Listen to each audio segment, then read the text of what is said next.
Salad. Hello, my name's Ian. Welcome back to the Grow Zone. A month and a bit ago I planted the Harvy 6 hydroponic system from Nelson Garden.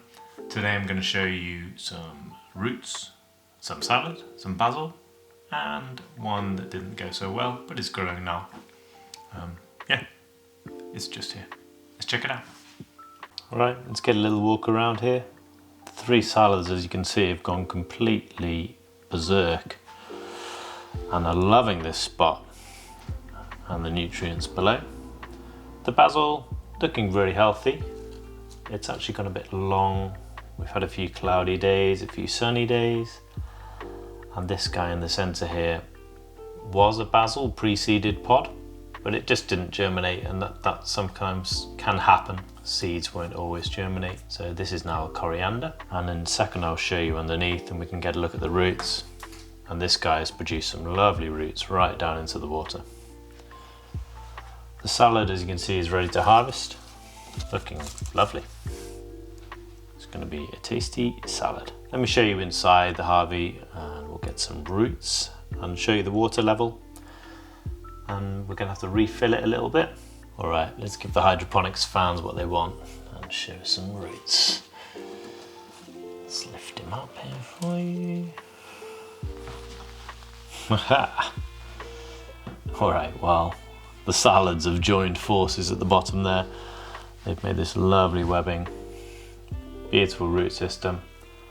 The basil down the end there, and as I said, that coriander that was a late starter because the basil didn't germinate inside, and it's still put a taproot right down into the nutrients below. Looking very healthy. Cool, let's get a closer look at this water level and I'll show you the line we're gonna fill it back up to.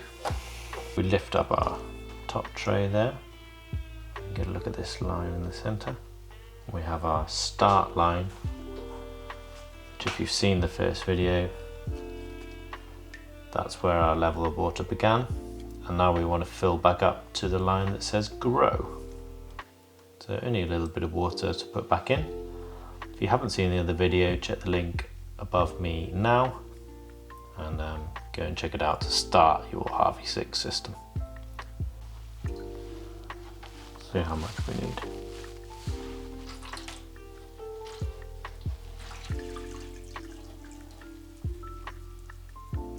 Cool. So with the help of the sunshine, you can now see that the water level is right on the grow line. The roots were reaching well into the water anyway, but this will just give us a bit more time before we have to refill or maintain the Harvy 6 system. That's it from me. This truly is a set and forget system. Really nice. And I was going to chop it now in this video, but I'm going to wait to do it with the kids because they're really going to enjoy it. And we'll have a nice salad for dinner. I'll try and do a little short video of us cutting it. So stay tuned for that. I'll see you in the next one. All right, bye-bye.